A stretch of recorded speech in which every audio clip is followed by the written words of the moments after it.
Hello students. तो आज हम बात करेंगे इलेक्ट्रिक फील्ड डायपोल की वजह से एक्सियल एक्सिस के ऊपर। पिछले क्लास में मैंने आपको बताया था कि इलेक्ट्रिक डायपोल के केस में दो एक्सिस होता है जो हमें निकालना है। पहला है एक्सियल एक्सिस एंड दूसरा है इक्वेटोरियल एक्सिस। हम लोग दोनों का डेरिवेशन एक एक करके करेंगे। तो सबसे पहले स्टार्ट करते हैं एक्सियल एक्सिस के लिए। तो अगर मान लीजिए कि हमारे पास एक डायपोल है, दिस इज़ आवर डायपोल। ये हमारा डायपोल हो गया, ये माइनस का क्यू चार्ज है, ये प्लस का क्यू चार्ज है और ये उसका सेंटर पॉइंट है जो हम लोगों ने ले रखा है सेंटर। अब इसका डिस्टेंस है ए, दोनों चार्ज सेंटर से ए डिस्टेंस की दूरी पर है, करेक्ट। अब एक्सियल एक्सिस होता है हमारा वो एक्सिस जो डायपोल से पार कर रहा है, यानी ये जो मेरा एक्सिस है ये मेरा हो गया एक्सियल एक्सिस। अब आपको याद होगा हम लोगों ने एक बात करी थी डायपोल मोमेंट के लिए, और हमने ये देखा था कि डायपोल मोमेंट जो होता है उसका सिंबल होता है P और उसका डायरेक्शन होता है हमेशा -P2 + P की तरफ। तो हम कह सकते हैं कि P कैप का जो डायरेक्शन है वो हो गया राइट साइड, यानी -2 प्लस चार्ज का जो डायरेक्शन है वो हो गया हमारा P का डायरेक्शन ऑफ वेक्टर P। समझ में आ गई बात? डायरेक्शन ऑफ वेक्टर P यानी P कैप का जो डायरेक्शन है वो ये डायरेक्शन हो जाएगा, डायपोल मोमेंट का डायरेक्शन ये हमारा हो जाएगा। कोई कन्फ्यूजन इसमें? अब ये हमारी वैल्यू आ गई। अब मान लो कि ये हम लोग इसको ले लेते हैं एक्स एक्सिस, इसको हम मान लेते हैं एक्स एक्सिस और हम पूरा डेरिवेशन इसके लिए कर लेंगे। अब हमें निकालना है एक पॉइंट के लिए, तो ये पॉइंट मेरा P हो जाएगा जिसके लिए हम निकाल रहे हैं। P पॉइंट हमारा सेंटर से कितनी दूरी पर है? तो मान लीजिए P पॉइंट हमारा सेंटर से है x की दूरी पर। कितना दूरी पर है? x डिस्टेंस पर है। कहाँ से? सेंटर से। अब इसको हम लोग थोड़ा सा लिख लेते हैं। तो हम लोग क्या लिखेंगे? We have a dipole of charge q separated by distance 2a। ये हो गया हमारा। It is placed along x axis. मान लो हम लोग ले लेते हैं आसान करने के लिए एक्स एक्सिस पर, इससे हमें आई कैप मिल जाएगा आराम से निकालने के लिए। ये हो गया हमारा। अब हमें निकालना है P के लिए, तो हम लोग P के लिए निकालना स्टार्ट करते हैं। तो क्या लिखेंगे? Electric field eight P due two plus Q charge. Electric field eight P due two plus Q charge. Plus Q charge की वजह से क्या होगा? मान लो इसको हम लोग ले लेते हैं E प्लस का Q। ये मेरा इलेक्ट्रिक फील्ड हो गया E प्लस का Q। अब याद कीजिए कि तरीका क्या था इसको सॉल्व करने का? इसको सॉल्व करने का तरीका था principle of superposition. Sir principle of superposition क्या कहता है?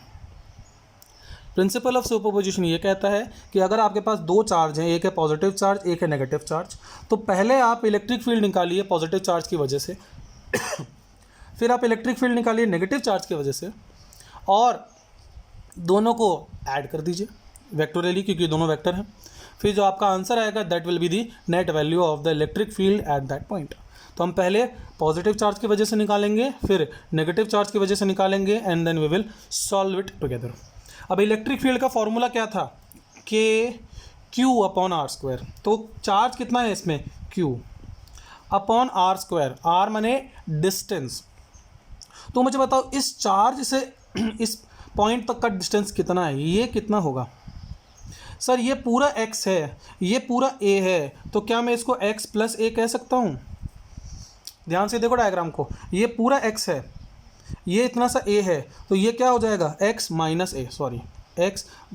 क्योंकि x में से a हमने हटा दिया, तो ये हो गया x - a। तो क्या आएगा? x - a का होल स्क्वायर, क्योंकि फॉर्मूला क्या होता है? फॉर्मूला होता है इलेक्ट्रिक फील्ड का कि E = k/q, वो भी q का मैग्नीट्यूड अपॉन r², और यहाँ पर एक वेक्टर आता है r कैप डायरेक्शन के लिए। तो प्लस q इलेक्ट्रिक फील्ड किस दिशा में बनाएगा? तो हमेशा याद रखिएगा पॉजिटिव चार्ज इलेक्ट्रिक फील्ड बनाता है बाहर की तरफ, और नेगेटिव चार्ज इलेक्ट्रिक फील्ड बनाता है अंदर की तरफ। बाहर की तरफ क्यों? याद कीजिए हमने पिछले क्लास में डिस्कस किया था कि डायरेक्शन निकालने के लिए उस पॉइंट पर एक पॉजिटिव चार्ज को रखो, एक टेस्ट चार्ज को रखो, और वो टेस्ट चार्ज का जो मोशन होगा, जो फोर्स होगा, फोर्स का डायरेक्शन होगा, वही इलेक्ट्रिक फील्ड का डायरेक्शन होगा। तो मान लीजिए यहाँ पर एक टेस्ट चार्ज है हमारा। अब मुझे बताइए पॉजिटिव चार्ज इसको रिपेल करेगा, अट्रैक्ट करेगा? रिपेल माने बाहर की तरफ, और ये नेगेटिव चार्ज इस टेस्ट चार्ज को क्या करेगा, खींचेगा अंदर की तरफ। तो इसका डायरेक्शन हो जाएगा आई कैप, यानी एक्स एक्सिस से बाहर की तरफ। अब हम निकालते हैं electric field at P due to minus q charge. किसकी वजह से, प्लस क्यू निकाल लिए, अब निकालेंगे माइनस क्यू चार्ज की वजह से। तो बताइए मुझे माइनस क्यू चार्ज की वजह से क्या आएगा, तो ई माइनस क्यू निकालेंगे, फॉर्मूला वही के क्यू, क्योंकि चार्ज तो वही है, मैग्नीट्यूड लेना है, पोलैरिटी तो लेनी नहीं है, अपॉन आर स्क्वायर। अब डिस्टेंस कितना होगा यहाँ से यहाँ तक का, तो सर ये x है, ये a है, टोटल कितना हो गया x प्लस a, और डायरेक्शन है उल्टा आई की तरफ, यानी अंदर की तरफ, क्योंकि इलेक्ट्रिक फील्ड नेगेटिव चार्ज अंदर की तरफ बनाता है। तो अगर ये पॉजिटिव आई है तो ये डायरेक्शन क्या हो जाएगा, नेगेटिव आई।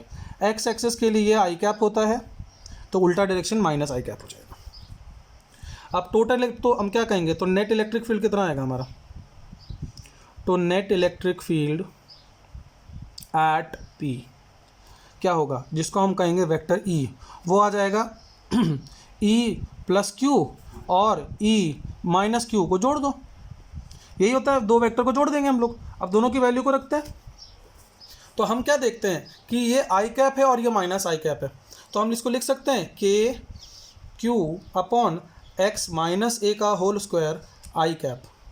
इस माइनस को मैं आगे ले सकता हूँ, तो मैं लिखूँगा माइनस के Q upon x plus A का होल स्क्वायर आई कैप। ये आई कैप का जो माइनस था इसको मैंने आगे ले लिया। अब दोनों में क्या कॉमन आ रहा है, के कॉमन है, क्यू कॉमन है और आई कॉमन है, तीनों को बाहर ले लो।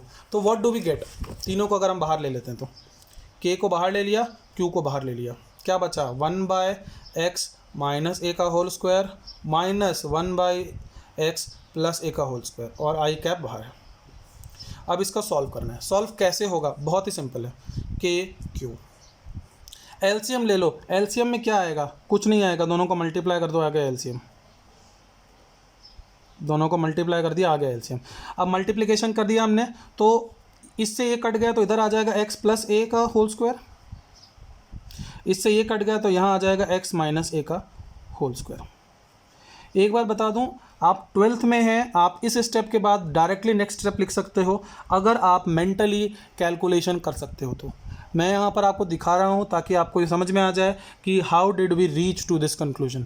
तो मैं आपके लिए तो सारे स्टेप्स लिख रहा हूँ, पर हो सकता है आप कहीं बुक्स में पढ़ेंगे या स्कूल के नोट्स देखेंगे तो उसमें एक आध स्टेप नहीं दिया हो, तो वो गलत नहीं है। 12th के अंदर में आपको मेन पॉइंट्स तो सारे लिखने हैं डेफिनेटली, पर जब आप कैलकुलेशन करते हो तो एक छोटे छोटे स्टेप्स को आप मिस कर सकते हो, क्योंकि 12th के स्टूडेंट से ये एक्सपेक्टेड होता है कि आप ये बेसिक एलसीएम वाला जो वर्क होता है ये आप मेंटली कर पाओ। समझ में आया? तो अब आगे क्या आएगा इसका, तो देखो क्या आया हमारा वैल्यू, के क्यू ऊपर में आया था x प्लस ए का whole square minus X minus A का होल स्क्वायर, और नीचे में x माइनस ए का square into x plus A का होल स्क्वायर, और बाहर आई कैप। पहले ऊपर का सॉल्व कर लेते हैं, क्या आता है हमारा के क्यू।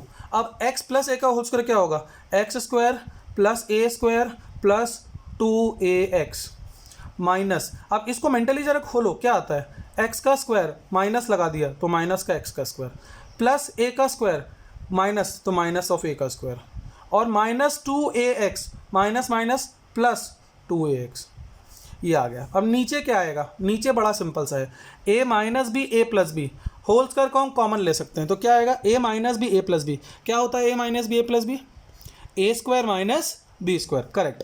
तो क्या लिखेंगे, x square minus a square का होल स्क्वायर, लिख लिया, बस हमारा आंसर आ ही रहा है। एक्स स्क्वायर से एक्स स्क्वायर गया, ए स्क्वायर से ए स्क्वायर गया, क्या बचा, के क्यू, 4ax बचा ऊपर में 4ax, और नीचे में क्या बचा, x square minus a square का आई कैप।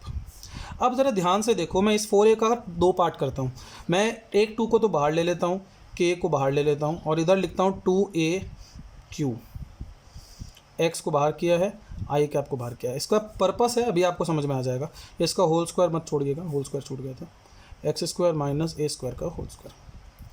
2a इंटू क्यू क्या होता है, याद है पिछली क्लास में मैंने आपको बताया था डायपोल मोमेंट की वैल्यू, डायपोल मोमेंट क्या होता है, p, और वेक्टर p क्या होता है, 2a इंटू क्यू, और एक वेक्टर p कैप आ जाता है। यही पढ़ाया था ना हमने कि p की वैल्यू होती है 2a इंटू क्यू, तो सर 2a इंटू क्यू तो आ गया, तो ये तो वैल्यू आ गया मैग्नीट्यूड, और हमने देखा था p का डायरेक्शन x एक्सिस के ही अलॉन्ग था, तो ये p के लिए आ गया, तो हम लिख सकते हैं इसको 2k p vector into x और नीचे आ गए x square minus a square to the raised whole square. ये हमारे electric field due to axial axis का एक्सप्रेशन आ गया। समझ में आया? ये हो गया electric field due to the axial axis. अब अगर हम बात करें फॉर अ पॉइंट डाइपोल, यानी अगर हम बात करें कि for a point very far from dipole, यानी एक ऐसा पॉइंट है जो डाइपोल से बहुत ज़्यादा दूर है। अब अगर मेरा ये डाइपोल था तो ये मेरा 2a था, और अगर ये मेरा पॉइंट इससे बहुत ज़्यादा दूर है पॉइंट P, तो हम कहेंगे ये जो a की वैल्यू है, ये जो a की वैल्यू है ये इस x के सामने बहुत ज़्यादा छोटी है। समझ में आ रही है बात? ये x के सामने बहुत ज़्यादा छोटी है। इसीलिए हम लोग ऐसे कैलकुलेशंस के केस में क्या करते हैं कि x is very much greater then a। तो अगर x very much greater then a है तो हम इग्नोर कर देते हैं किसको? इग्नोरिंग a, जो छोटी चीज़ होती है उसको इग्नोर करते हैं। अब इग्नोरिंग में एक बात का ध्यान रखना, वहाँ इग्नोर होता है जहाँ प्लस माइनस है। मल्टीप्लिकेशन वाले को इग्नोर नहीं कर सकते, प्लस माइनस में हम इग्नोर कर सकते हैं। मल्टीप्लाई डिवाइड में इग्नोर मत करना, क्योंकि जितनी छोटी वैल्यू होती है मल्टीप्लाई करने पर उसका उतना बड़ा असर होता है, और जितनी बड़ी वैल्यू होती है मल्टीप्लाई करने पर उसका भी उतना ही बड़ा असर होता है। तो इग्नोरिंग ए हमें क्या मिलेगा, ये तो आपको दिमाग में रखना है। इसका मतलब यही हुआ कि हम ए को इग्नोर कर रहे हैं। आप ये लिखेंगे नहीं, ये आपको दिमाग में रखना है कि x is very much greater than A, माने ए को इग्नोर करूँ।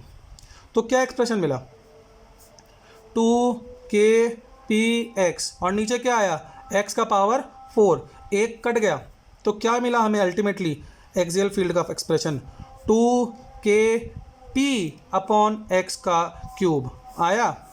अब अगर हम x को जनरली r के टर्म्स में रिप्रेजेंट करें, क्योंकि a बहुत छोटा है, तो हम क्या कह सकते हैं कि एक्सियल एक्सप्रेशन क्या आया? 2kp upon r cube. ये हमारा फाइनल एक्सप्रेशन आ गया किसके लिए? एक्सियल एक्सिस के लिए।